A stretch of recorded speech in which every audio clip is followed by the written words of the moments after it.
인간은 생각하는 갈대다. 이 말로 유명한 프랑스의 사상가 파스칼이 있죠. 그는 그에 져서 팡세에서 하나님의 존재와 관련해서 유명한 내기를 제안한 바가 있습니다. 이른바 파스칼의 내기라는 것인데요. 하나님의 존재를 믿고 사는 것과 믿지 않고 사는 것 중에 내기를 해야 한다면 하나님을 믿고 사는 것이 훨씬 더 이득이라는 것이 그의 주장이에요. 어떤 내용인가 하면은요. 내가 하나님을 믿고 살았는데 첫째 줄이죠. 하나님 믿고 살았는데 실제로 하나님이 저 계신 거예요. 그럼 어때요? 영원한 천국을 가게 되겠죠. 그런데 내가 하나님을 믿고 살았는데 하나님이 계시질 않아. 그렇다 하더라도 약간의 손해만 본다는 거예요. 시간과 또 재물과. 반면에 하나님을 믿지 않고 살았는데 하나님이 존재하는 거예요. 그러면 영원한 지옥에 갈 수밖에 없고, 또 하나님을 믿지 않고 살았는데 실제 보니 하나님이 존재하지 않아. 그래봐야 본전치기라는 거예요. 이런 경우의 수를 따져보면 하나님을 믿고 사는 것이 가장 이득이라는 거예요. 여러분, 그렇죠? 가장 이득이에요. 물론 하나님을 믿고 안 믿고를 이런 계산을 통해 결정할 수는 없지만 믿음을 갖고 사는 것이 유리하다는 그의 주장은 꽤 설득력이 있어 보입니다. 그렇습니다. 우리는요, 믿음으로 사는 것이 우리의 계산을 넘어 우리의 믿음으로, 이제 우리 삶의 유익이요, 그것이 복락의 길이라는 것을 우리는 꼭 믿어야 되겠습니다. 여러분, 그러니 우리가 이 자리에 이 아침에 함께 모인 것 아니겠어요? 믿음으로 사는 것이 우리에게 유익이다. 그런 의미에서 우리가 함께 묵상하고 있는 히브리서 11장 믿음의 명예의 전당, 믿음의 조상들의 발자취를 묵상하는 것은 우리에게 꼭 필요하고 유익한 것이죠. 2주 전이었네요. 2주 전에 우리는 모세의 거절하는 믿음을 함께 살펴보았어요. 바로의 공주의 아들이라는 그 지위, 애굽의 모든 보화를 거절했던 모세. 모세의 믿음은 성경 전반을 거쳐서 여러 가지 모범적인 사례를 우리에게 보여주지만 그 가운데 하나, 거절하는 믿음이라는 거예요. 믿음으로 살아가는 삶에 있어서 거절의 영성이 얼마나 중요한가. 여러분, 그렇죠. 내가 무엇을 하지 않아서 내가 무엇을 해야 하는데 안 했기 때문에도 문제지만, 하지 말아야 할 것을 끊지 못하는 것, 거절하지 못하기 때문에 우리 믿음이 성장하지 못하고 믿음 생활에 답보에 머무를 때가 있다는 것이죠. 자, 오늘 우리가 읽은 말씀은요, 이제 히브리서는 모세 개인의 믿음을 넘어서 이스라엘 전체 회중의 믿음을 보여줍니다. 출애굽 시대의 대표적 사건인 오늘 말씀 보면 유월절이 등장하고 홍해를 건너는 것이 등장하고 여리고를 함락하는 것이 등장하는데, 이것이 출애굽에 있었던 대표적 사건들이잖아요. 이처럼 유월절, 홍해도하, 여리고 함락을 이렇게 보여줌을 통해서 출애굽 광야 시대 전체가 믿음의 시대였다라는 것을 보여주는 거예요. 이어서 라합의 믿음을 소개하고 기드온, 바락, 삼손, 입다로 대표되는 이 사사시대, 그리고 다윗과 사무엘로 대표되는 왕정시대를 이야기하면서 이스라엘 전 역사가 믿음의 역사였다라고 역설하는 거예요. 화면이 바뀌니까 갑자기 눈들이 커지시는 것 같은데, 이런 히브리 말씀에 따르면은요, 왜 어떤 사람들은 그렇게 오해하잖아요. 구약 시대에는 행위로 구원받고 이제 예수님 이후에는 믿음으로 구원받고 이렇게 주장하는 사람들이 더러 있는데요, 그렇지 않다라는 것을 확인할 수 있어요. 구원의 방법은 구약 시대이든 신약 시대이든 언제나 예수를 믿는 믿음이었던 거예요. 오늘 우리가 읽은 유월절, 그리고 홍해도하, 여리고 함락, 그리고 라합의 믿음을 묵상하려고 하는데요. 이 일들을 통해서 우리에게 주시는 교훈은 무엇일까요?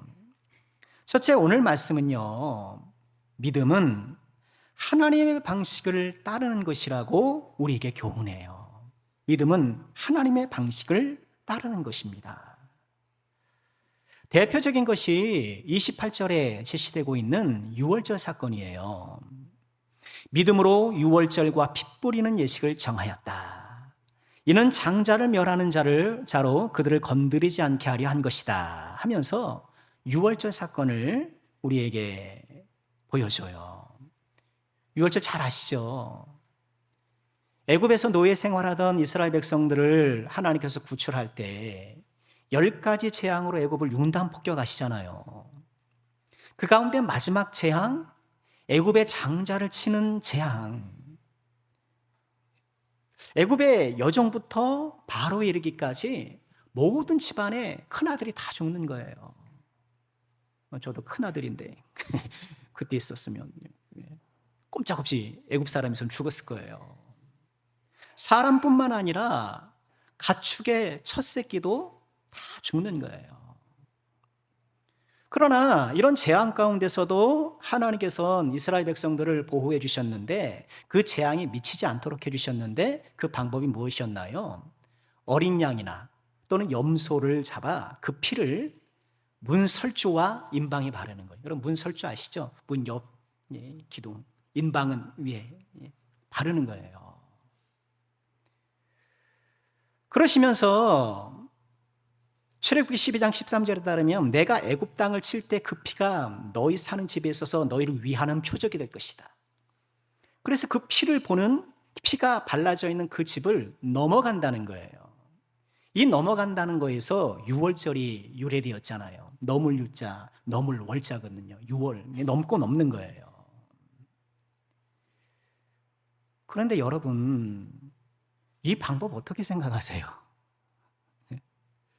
피를 바르면 안 죽는다. 물론 우리와 시대 차이가 있기 때문에 그 당시 사람들은 우리보다 더 잘 믿었을 수 있어요. 보다 더 좀 미신적인 영향이 있을 수 있는 고대 사회였기 때문에. 21세기 과학 문명 시대를 살아가는 우리들에게 여러분 이런 방식이 설득력이 있나요? 아니 그 피를 칠한다고 그 안에 있는 사람 죽지 않는다. 여러분 믿어지셔요? 네. 피칠을 한다고 살겠느냐는 거예요. 여러분 그렇게 의심하는 사람도 있었지 않을까요? 만약 그렇게 불신하여서 피를 칠하지 않은 사람이라면 애굽 사람들과 함께 죽을 수밖에 없었을 거예요. 그리고 우리가 잘 아는 대로 이 유월절 사건은 장차 예수 그리스도의 피로 구원받는 이 구원을 내다보는 일이잖아요. 고린도전서 5장 7절에 뭐라고 말씀하시나요? 맨 끝에 보니까 우리의 유월절 양 곧 그리스도께서 희생되셨느니라. 예수님께서 유월절 양이라는 거예요. 어떻게 구원받는가? 성경은 명확하게 말합니다. 예수님을 믿는 것이라는 거예요. 아니 그 믿는 것 그 자체가 어떻게 나에게 구원을 가져오는가? 여러분 이 방식이 인간적으로 생각하면 너무나도 손쉬워 보이고 가벼워 보이기 때문에 오히려 믿기 어려운 것은 아닌가라는 생각도 해보게 돼요. 아니 내가 좀 믿는다고 내가 구원을 받아? 믿는다고 내가 천국에 가? 그러나 예수님을 믿는 이것만이 오직 구원받는 유일한 길이라는 거예요. 애굽의 장자들이 다 죽어나가던 그날 밤에 구원 얻는 방법이 오직 어린 양의 피를 바르는 것뿐이었던 것처럼 영원한 멸망과 사망에서 구원받는 방법은 오직 예수님을 믿는 것뿐입니다. 어린 양의 피를 발라야 하는 거예요. 이게 하나님의 방법이에요. 아, 피보다 향유가 더 비싸지. 향유를 바른다고 된 일이 아니에요. 나는 소가, 양보다는 이 소가 더 비싸지, 소피를 바른다고 될 일이 아닌 거예요. 오직 하나님께서 정해주신 그 방식으로만 구원받을 수 있는 거예요. 저는 이 문설주와 인방에 피를 바르는 이 이야기를 접할 때마다 생각나는 일이 있어요. 몇 번 말씀드렸을 거예요. 제가 서울에서 부목사 할 때 이제 사택을 전셋집을 얻어주셔서 이사를 갔어요. 그런데 먼저 살던 분이 뭐 이런 미신에 심취했던 분 같아요. 집안 곳곳에 부적이 붙어 있는 거예요. 형광등에도 붙어 있고 저기도 붙어 있고, 나중에 이사할 때 보니까 장판 안에도 붙여놓은 거예요. 뭐 부적이 덕지덕지 붙어 있는 거예요. 앞고는 이제 그 집을 돌아보고 이제 현관문으로 나가려는데 그 현관 인방에 부엌 칼 모양이 딱 도드라져 있는 거예요. 자세히 보니까 벽에다가 칼을 붙여놓고 도배한 거예요. 칼 모양이 딱 거기 있는 거예요. 식칼이. 그래서 그건 무슨 의미겠어요? 여기로 들어오는 악귀는 이 칼로 그냥 다 뭐 그런 뜻 의미 아니겠어요? 인방 위에 칼을 붙여놓으면 재앙이 사라진다라는 것은 믿으면서도 인방 위에 피를 바르는, 예수를 믿으면 구원받는다는 것은 한사코 거절해요. 한사코 안 믿어요. 믿음으로 유월절을 제정한 이 이야기는요, 우리를 구원하는 방식이 오직 예수님뿐임을 보여줘요. 그 방식만이 유효함을 우리에게 말씀해 주는 것입니다. 사도행전 4장 12절 우리 다 같이 한번 읽어볼까요? 다른 이로서는 구원을 받을 수 없나니 천하 사람 중에 구원을 받을 만한 다른 이름을 우리에게 주신 일이 없음이라 하였더라. 오직 예수라는 이 방법만이 우리가 구원받을 수 있는 유일한 방법이라는 것을 기억하시고, 나에게 은혜를 주신 이 믿음을 꼭 붙잡고 오직 예수님만 꼭 붙잡고 살아가는 복된 종들 되시기를 주의 이름으로 축원합니다. 이 유월절 이야기가 하나님의 구원의 방법을 우리에게 소개했다면요, 또 30절에 말씀해 주고 있는 이 여리고 함락 사건은 구원받은 백성이 어떻게 승리의 삶을 살아가는가, 승리의 방법을 소개해 주는 거예요. 30절 보실까요? 믿음으로 7일 동안 여리고를 도니 성이 무너졌으며. 잘 아시는 얘기죠. 좀 전에 보았던 유월절이 출애굽의 시작이었다면 여리고는 출애굽의 종료고 가나안 정복의 시작이잖아요. 이 이스라엘 백성들이 가나안에 도착해서 첫 관문인 이 여리고성을 어떻게 함락했는가, 우리 잘 알고 있잖아요. 여호수아 6장 3절 이하에 이렇게 말씀하셔요. 너희 모든 군사는 그 성을 둘러 성 주위를 매일 한 번씩 돌아라. 성을 도는 거예요. 빙글빙글 도는데 제사장 7명이 7 양각 나팔을, 양뿔로 된 나팔을 붙잡고 언약궤 앞에서 나갈 것이요. 그러면 이제 온 회중이 뒤따르는 것이죠. 7째 날에는 그 성을 7번 돌며 제사장들은 나팔을 불어라. 아니 지금 여리고 성 앞두고 지금 제사장들을 앞세워서 언약궤를 앞세워서 6일 동안은 하루에 한 번, 7일째는 7번 놀라는 거예요. 여러분 이 방법은 어떻게 생각하세요? 문설주와 인방에 피를 바르는 것만큼이나 참 상식적으로 납득하기 어려운 방법 아닙니까? 그걸 도운다고 뭔 일이 벌어지냐는 거예요. 성을 함락시키려면 나팔을 잡을 것이 아니라 병장계를 잡아야 되고, 법궤를 앞세울 것이 아니라 성을 뛰어넘을 수 있는, 성을 공격할 수 있는 공성기를 앞세워야 되는 거 아니겠어요? 그러나 하나님의 방식은 달랐던 거예요. 이 여리고 함락 사건은 우리 인생의 여리고성처럼 우뚝 서 있는 난공불락의 인생 문제를 우리가 어떤 방식으로 돌파할 수 있는지를 교훈해 주시는 거예요. 오해하지 말아야 될 것이 있죠. 그 6월절 피와 이런 빙글빙글 도는 이 하나님의 방식에 있어서 피 자체의 어떤 효험이 있거나 도는 행동 자체의 어떤 효험이 있다는 건 아니에요. 우리가 이걸 잘 구별해야 돼요. 뭐 이 어린 양의 피에 어떤 재앙을 쫓아내는 특수 성분이 거기 들어있는 거 아니잖아요. 그런 것처럼 빙빙 도는 그 행동 자체에 효험이 있는 게 아니에요. 우리 기독교는 어떤 동작이나 어떤 행동이나 어떤 주문 같은 거나 이런 것들로 하나님의 역사를 이끌었다고 생각하잖아요. 그건 미신적인 거예요. 하나님께서 믿음을 보시고 역사하시는 거예요. 그 피를 바르는 그 순종의 믿음, 돌라고 했을 때 뱅글뱅글 도는 순종할 수 있는 그 순종의 믿음을 보시고 역사하시는 거지, 그 행위나 그 요소 자체에 능력 있는 것은 아니라, 여러분 이것은 꼭 기억했으면 좋겠고, 여리고성 함락 방식에 일부 사람들은 회의를 품지 않았을까요? 좀 전에 말씀드린 것처럼 아니 이렇게 빙빙 돈다고 뭐 되겠어. 그러다가 여리고 사람들이 우르르 몰려 나와가지고 막 공격하면 어쩌려고 그러냐. 이런 방법이 통하겠느냐는 거예요. 오늘날 우리가 당면한 인생 여리고 앞에서 기도한다고 되겠어? 뭐 하나님 앞에 그렇게 뭐 예배하고 매달린다고 되겠어? 이런 믿음의 방식에 대해, 믿음의 방법에 대해 은연중에 회의감을 느낄 때가 있는 것은 아닌가?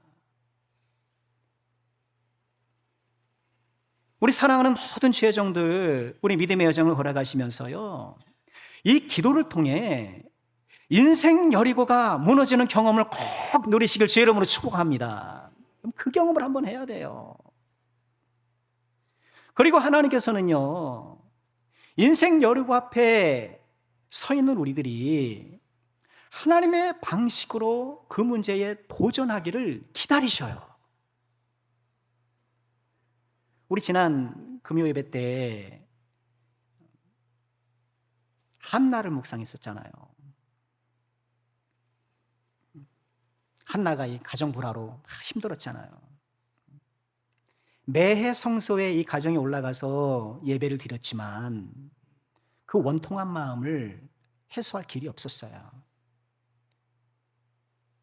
한나는 그렇게 매해 성소에 올라갔지만 지금까지 기도해야겠다라는 생각을 하지 못했던 것 같아요.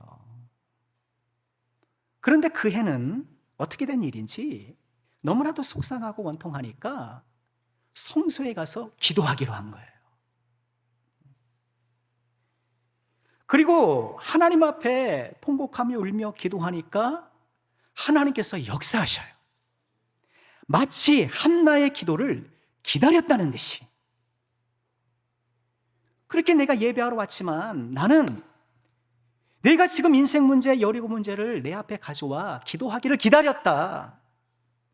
마치 그랬다는 듯이 하나님께서 기도를 들으시고 즉각적으로 역사해 주시잖아요. 하나님은 우리가 예배 자리에 나오는 것을 기뻐하시지만 또 한편 기도의 자리로 한 걸음 더 나아가는 것을 원하시는 거예요. 하나님께서 제시하신 여리고를 함락시키는, 인생 여리고를 함락시키는 하나님의 방식을 활용하길 원하시는 거예요.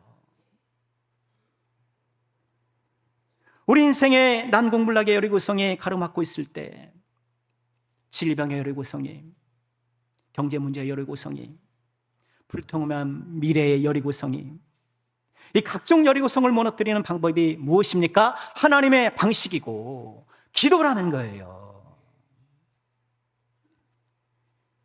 믿음은 무엇입니까? 구원이 있어서 이처럼 하나님의 방법을 수용하는 것이고, 승리에 있어서 하나님의 방식을 수용하는 것이고, 이 하나님의 방법을 따르는 것이 믿음이에요. 오늘 우리 성가대 찬양에도 하나님의 방법으로 우리의 믿음을 허락하사 올케모 가사를 기억하고 있는지 모르겠습니다만, 하나님의 방법으로 하나님의 방법을 따르지 않으면 구원을 받을 수 없고 하나님의 방법을 따르지 않으면 승리할 수 없다라고 말씀해 주고 계시는 거예요. 그리고 하나님의 방식을 수용하고 그 방식대로 따라가는 것이 믿음이라고 말씀하고 계시는 거예요. 내가 하나님의 방법으로 구원을 얻으신 것처럼 하나님의 방법으로 승리도 쟁취하시고 네 앞을 가로막는 모든 인생 여리고를 무너뜨리며 하나님 주시는 놀라운 승리의 삶을 살아가는 복된 종들 되시기를 주의 이름으로 축원합니다. 오늘 말씀을 통해 우리에게 주시는 두 번째 교훈은요, 믿음은 모방이 아니라 순종이라는 거예요. 우리 29절 말씀 보실까요? 믿음으로 그들은 홍해를 육지같이 건넜으나 애굽 사람들은 이것을 시험하다가 빠져 죽었다 하면서 홍해 사건을 이렇게 돌아봐요. 출애굽 사건에 있어서 빠질 수 없는 것이 홍해 사건이잖아요. 그 출애굽을 묘사한 영화들 보면 가장 극적이고, 그죠? 가장 짜릿한 장면이 그 장면 아니겠어요? 6월절 그 밤에 바로는 이스라엘 백성들을 보내줘요. 애굽 전역에서 막 곡소리가 일어납니다. 큰아들이 다 죽잖아요. 그럼 뭐 애굽 전역에 좀 곡소리가 울려 퍼지는 거예요. 바로도 자기 큰아들이 죽어요. 그러자 강팍했던 바로가 두 손 두 발 다 들고 항복합니다. 이스라엘을 보내줍니다. 아니 쫓아냅니다. 너네 빨리 나가라. 쫓아냅니다. 그러나 이내 마음이 돌변해서 이제 떠난 이스라엘 백성들을 병거를 보내 추격하죠. 이스라엘 백성들이 믹돌이라는 곳에 도착했는데 하필 그 앞은 홍해였던 거예요. 어떻게 길을 인도해도 글로 갔는가. 길을 인도 갔는데 홍해가 가로막는 이 해안가로 온 거예요. 저 멀리서 애굽의 병거의 말바굽 소리가 툭툭툭툭 들립니다. 먼지를 뿌옇게 이르면서 다가옵니다. 그러자 백성들이 모세를 향해 막 원망하잖아요. 애굽에 매장지가 없어서 우리를 여기까지 끌고 왔느냐. 그때 하나님이 어떻게 하셨습니까? 뒤로는 불기둥을 보내셔서 애굽 군대의 접근을 차단하시고 앞으로는 밤새 바람을 불어서 그들을 가로막고 있던 홍해를 갈라 길을 내신 거예요. 바닷길 사이로 갈라진 그 길로 이스라엘 백성들이 진입해 들어갔고 그들이 건넌 후에 애굽 사람들도 똑같이 따라 들어갔지만 어떻습니까? 이내 바닷물이 회복돼서 다 수장됐잖아요. 오늘 히브리서 말씀은 이 사건을 돌아보면서요, 홍해로 갈라진 똑같은 길을 걸어가면서도 어떻게 이스라엘 백성들은 구원을 받았고 애굽 사람들은 수장되었을까? 그 차이가 바로 믿음이었다라고 얘기를 해요. 겉보기에는 똑같아요. 이스라엘 백성이나 애굽 사람들이나 갈라진 바닷길을 걸어가는 것은 똑같아요. 그러나 이스라엘 백성들은 하나님을 신뢰하면서 그 길을 걸어갔고 애굽 사람들은 시험하다 빠져 죽었다. 여러분 시험했다는 게 뭡니까? 못 믿었다는 거예요. 여태껏 못 믿어왔잖아요. 바로와 바로의 군대가 막 재앙이 일어나도 하나님의 심판이 아니라 그냥 자연재앙으로 생각했잖아요. 우연히 벌어진 일로 생각했잖아요. 하나님 안 믿었단 말이에요. 똑같은 길을 갔지만 하나님을 믿었던 이스라엘 백성들은 그 길을 통과한 반면 하나님을 믿지 않았던 바로의 군대는 다 잠겨 죽고 말았던 거예요. 겉보기에 똑같은 것으로 만족해서는 안 된다는 거예요. 여러분 믿음은 모방이 아닙니다. 남들 하는 것처럼 내가 예배드리고 남들 하는 것처럼 내가 뭐 신앙생활하고 이렇게 적당히 내가 비슷하게 내 라이프 스타일을 꾸려간다고 해서 구원받는 게 아니에요. 지금도 살아 역사하시는 그 하나님을 믿고 따라야 되는 거예요. 하나님께서 지금도 내 삶에 살아서 역사하시는 것을 믿고 있어야 합니다. 어제 점심에 어떤 집사님네를 만나 식사를 하게 되었어요. 우리 교회 집사님은 아니세요. 제가 토요일에 어지간하면 약속을 잡지 않는데 그렇잖아요. 근데 좀 만나 뵙고 싶더라고요.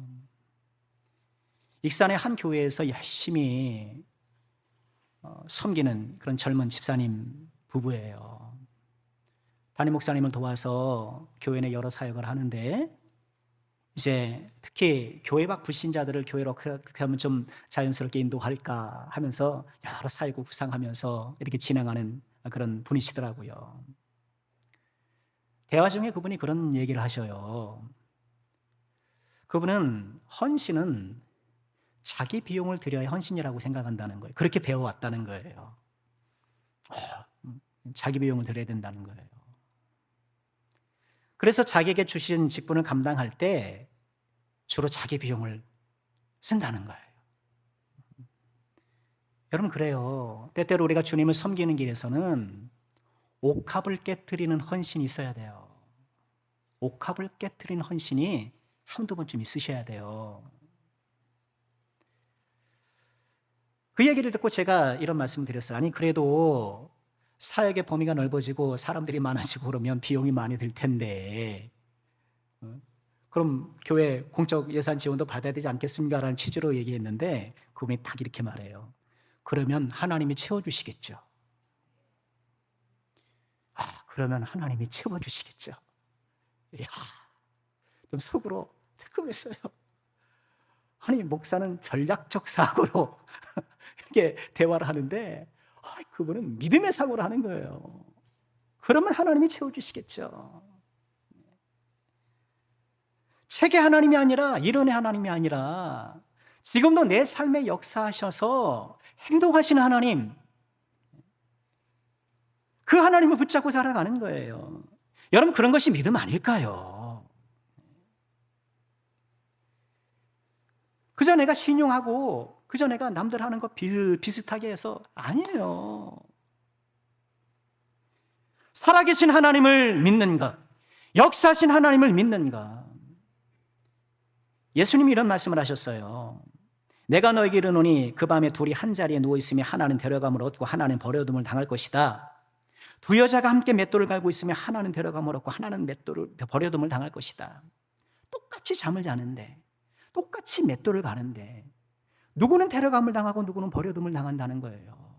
두 사람이 함께 맷돌 갈다가 두 사람이 함께 잠을 자다가 한 사람은 가고 한 사람만 남겠네. 예수님 맞을 준비됐나. 그 찬양이잖아요. 똑같이 하는데 누구는 데려가고 누구는 버려둔다는 거예요. 그 차이가 뭐냐는 거예요. 진짜 믿음이냐, 깨어있는 믿음이냐. 믿음은 모방이 아니에요. 살아계신 하나님을 내가 영접하고 갈라진 홍해 사이로 드러난 믿음의 길을 순종하며 걷는 거예요. 홍해처럼 죄악이 넘실거리는 이 세상, 그 사이로 예수님께서 십자가로 길을 내셨잖아요. 그 길을 살아계신 하나님을 의지하며 걸어가는 것이 믿음이라는 거예요. 우리 사랑하는 모든 죄종들, 우리 모두가 신용 믿음에서, 모방 믿음에서 진짜 믿음으로 나아가길 주의 이름으로 축원합니다.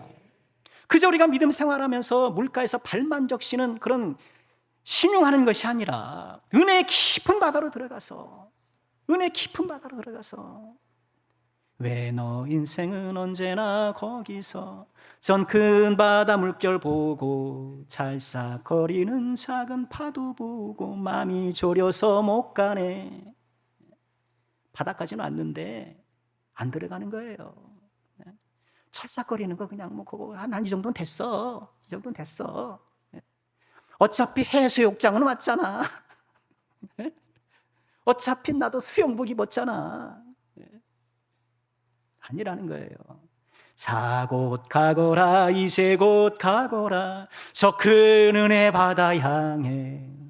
자 곧 내노를 저 깊은 데로, 저 한가운데 가보라. 모방 믿음, 신용 믿음이 아니라 살아계신 하나님을 믿고 신뢰하는 진짜 믿음, 이 믿음으로 우리 광야 인생길을 힘차게 걸어가는 복된 종들 되시기를 주의 이름으로 축원합니다. 마지막으로 오늘 말씀은요, 믿음은 들음에서 난다라는 이 귀한 말씀을 입증해 줘요. 우리 마지막 31절 보실까요? 같이 읽죠. 시작. 믿음으로 기생 라합은 정탐꾼을 평안히 영접하였으므로 순종하지 아니한 자와 함께 멸망하지 아니하였도다. 요 31절은요 되게 재밌어요.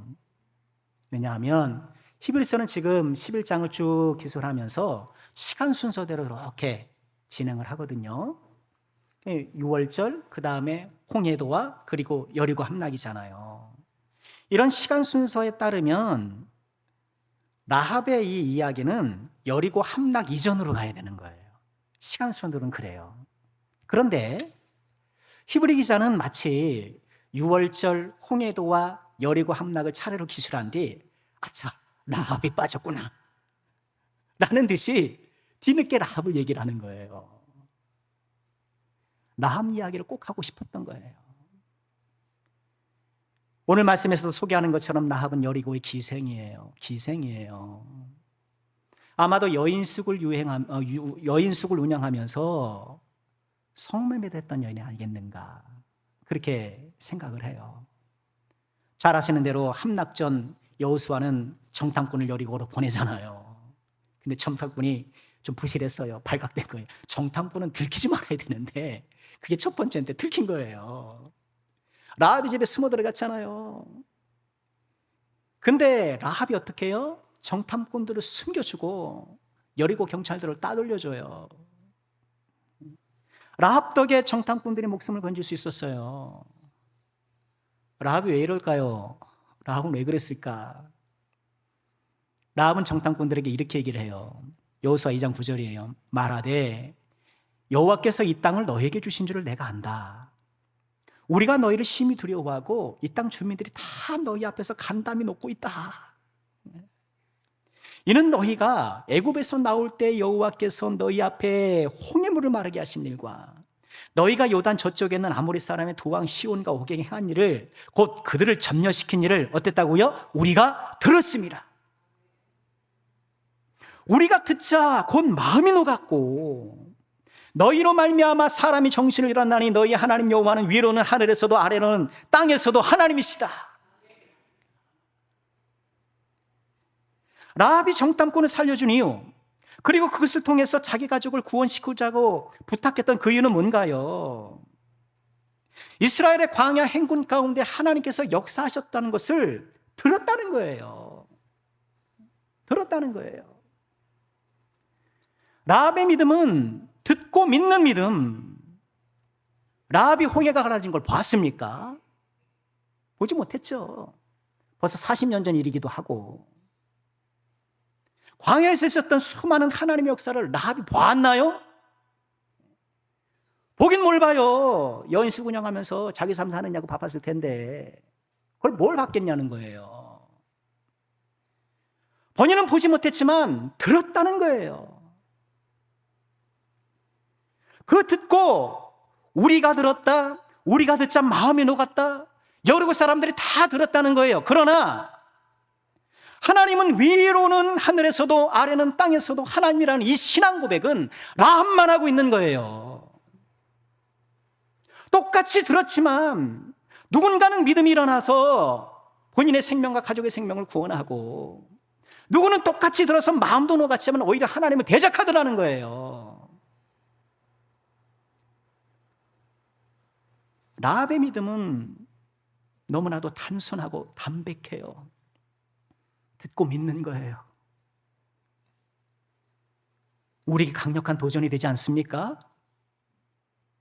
우린 듣고 그냥 흘려버리고, 들어도 믿는 거 주저하고. 우리와 라합은 똑같아요. 우리가 뭐 홍해를 봤습니까? 못 봤습니까? 라합은 들었고 우리는 읽은 거예요. 똑같아요. 하나님의 역사, 그 하나님의 놀라운 은혜의 히스토리가 나에게 다가올 때 나는 어떻게 반응하고 있는가? 나는 믿음으로 대항하고 있는가? 여리고 기생 이 라합은 아마도 수많은 사람들에게 멸시와 천대를 받았을 거예요. 그럴 수밖에 없지 않겠어요? 그의 직업이나 신분이나. 그러나 우리 하나님은 그녀의 직업이나 신분에 상관없이 오직 듣고 믿는 이 여인을 구원해 주시는 거예요. 하나님 백성 삼아주시는데 주저하지 않으셨어요. 예수님의 족보 속에 이 라합이 등장하지 않습니까? 이 라합이 마태복음 1장 이하에 그 예수님의 족보에 등장하잖아요. 살모는 라합에게서 보아스를 낳고, 보아스의 엄마예요. 보아스는 루색에서 오벳을 낳고, 오벳은 이새를 낳고, 이새는 누굴 낳아요? 다윗을 낳았어요. 이 다윗의 후손이 누구예요? 예수님이에요. 듣고 믿었던 이 단순한 믿음, 그 믿음에 따라 순종했던 이 기생 라합이 예수님의 계보에 드는 이 영광과 축복을 누렸던 거예요. 로마서 10장 17절 이렇게 말씀하시죠. 그러므로 믿음은 들음에서 나며 들음은 그리스도의 말씀으로 말미암았느니라.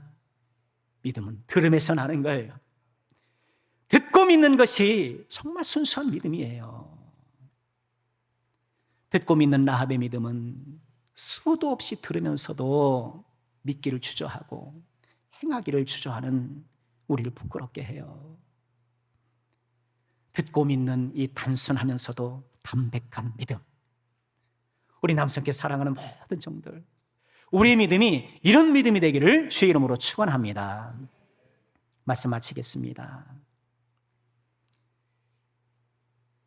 히브리서 11장은 믿음의 조상들을 계속 소개하잖아요. 그러면서 매우 세련된 문학적 기술을 보여줘요. 다름 아니라 믿음으로라는 이 단어를 문장 서두에 두는 거예요. 히브리서 11장을 주의 깊게 읽으시면 믿음으로 어쩌고 믿음으로 어쩌고 믿음으로 어쩌고 계속 반복돼요. 총 18절이 그렇게 되어 있어요. 오늘 말씀도 보세요. 믿음으로 믿음으로 믿음으로 믿음으로. 믿음이라는 이 구문을 앞세우는 것은요, 이런 부사를 앞세웠을 때, 우리 학교에서 배운 것처럼 부사를 앞세웠을 때 그것은 강조법이잖아요. 강조하기 위한 거예요. 또한 이처럼 믿음이라는 문구를 앞세우는 것은 우리로 하여금 믿음을 앞세워서 인생길을 걸어야 한다는 그런 메시지를 전하는 것은 아닐까요? 믿음은 하나님의 방법, 사람의 방법이 아닌 하나님의 방식을 따르는 것이 믿음이에요. 믿음은 모방이 아니라 참된 순종이에요. 믿음은 그저 듣고 믿는 거예요. 오늘 말씀처럼 우리도 믿음으로 믿음으로 믿음으로 믿음으로 유월절을 믿음으로, 홍해를 믿음으로, 라합은 믿음으로, 믿음으로 믿음으로 믿음으로가 반복되는 것처럼 이어지는 우리 삶도 믿음으로 믿음으로 믿음으로 살아가는, 믿음으로 오직 믿음으로 살아가는 우리가 꼭 돼야 되겠습니다. 이를 통해 믿음으로 광야 인생을 관통해 나가며 그 가운데 주신 하나님의 놀라운 역사를 경험하는 복된 종들 되시기를 주님의 이름으로 축원합니다.